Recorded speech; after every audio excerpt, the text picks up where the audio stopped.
Right, we're talking about social media abuse. We've seen it, particularly with Wilfried Zaha, a very high-profile case in just the last few days, and it's been spoken about, guys, so much from the perspective of the player and what needs to be done to stop it, and whether it's a case of education, which it obviously is.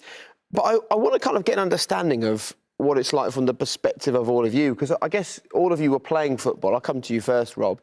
You were playing football, I guess, before the advent of social media. How much of a change did you see or have you seen since you've been doing this job as well, and the sort of constant rise of it? Yeah, it's there for, there are good people on it. There are lots of idiots on it. Let's make no mistake about that. People are entitled to opinion.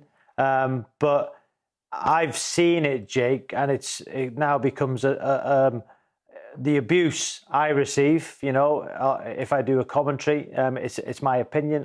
It's horrible. It's vile. And when it crosses the line to your family members, you know, my son now, as you said, Jake, is a young player at Manchester United, and I've advised him in no uncertain terms that why would he go on social media? Because if he ever makes it, and listen, hopefully he will, if he tweets something now that's wrong, it will come back, and they will pull it out in years to come.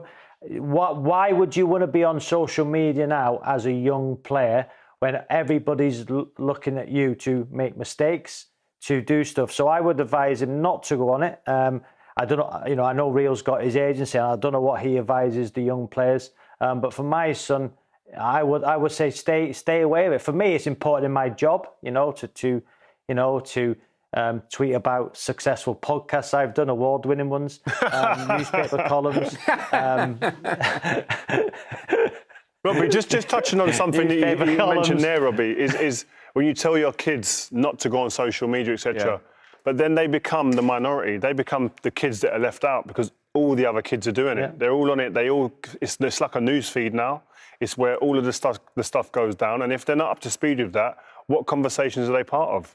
Because a lot of it revolves around or stems from the social media.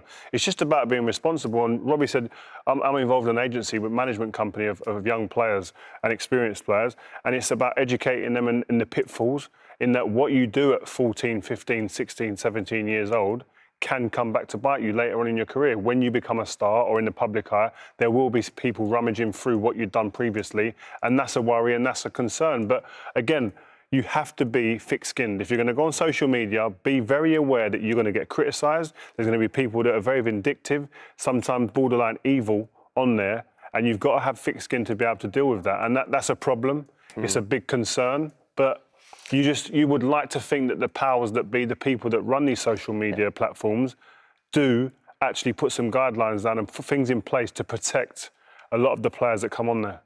Robbie, I know you want to dive in. I mean, we've all been there. Yeah, but it can also, but it can also be a great tool as well. Like, you know, the grassroots, to bring back grassroots. You know, I'm constantly onto the FA, the government, asking when can grassroots return, and I'm getting real positive feedback. But once again, I'm having people, idiots, you know, saying you're doing it for self-worth. You want to be the main man that brings grassroots back. And I tell you what, Jay, I do, because I want to give those youngsters all around the country, that, you know, to help them mentally and their physical well-being of coming back to play grassroots when it's safe to do so. We're waiting for the guidance. I know that, but it can also have its positive aspects, like, you know, Marcus Rashford has tweeted about, you know, the schools campaign. So it can be positive. Of course. But you simply won't go through it, Robbie. It's a work tool. It is, without negativity. I mean, I want to come to you because one of the big issues is that criticism gets rid of your creativity. And it's never been harder to be ourselves because it's never been easier for people to pass judgment on us by using social media. All of us sitting here know what it feels like. Probably, Owen, apart from you. I mean, we were trying to have a conversation on WhatsApp about the game tonight. You're not even on WhatsApp. So is this a conscious decision from you that you don't want to put yourself out there? You don't want to see what's being said? Why? Because it's rare to meet someone with no social media presence at all. Well, the one reason I initially did it was because, first of all, I hated everybody staying at the phone all the time. I made a rule in my house when we had dinner that when you sat down to the dinner table, your phone couldn't be there. You know, because if you're going to sit down for dinner with someone, you got to interact with that person. You can't walk down the street now and somebody not stare at their phone and you're bumping into each other. You know, so I find that a little bit disconnected. I would rather have a conversation with somebody face to face. I understand that social media has a big impact, especially on young kids. If you think it improves your life, go for it.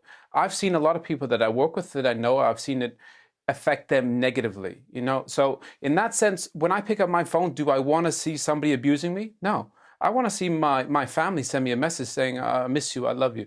I want to see my friends get in touch. I don't want to see somebody I don't know hiding behind a screen that wouldn't have the courage to come up to me face to face and say that. And I think social media companies need to do a better job of filtering out all the rubbish that's affecting these people. I think we're enabling a young generation to say whatever they feel like. You would never say that on the street. So it's a conscious choice for me, the fact that I remember when I was in the World Cup in 2006, I got booed for even being in the squad after just coming off winning the double and getting man of the match in the cup final. And if I would have listened to all the noise, you know, I wouldn't have been able to play properly. I didn't switch on the telly in Germany once for 4 weeks. And that allowed me to focus on my craft, and I got voted England's best player. If I would have listened to all that rubbish, I wouldn't have been able to play. So I just made a conscious choice to focus on what I control and let everybody else talk about what they want to talk about.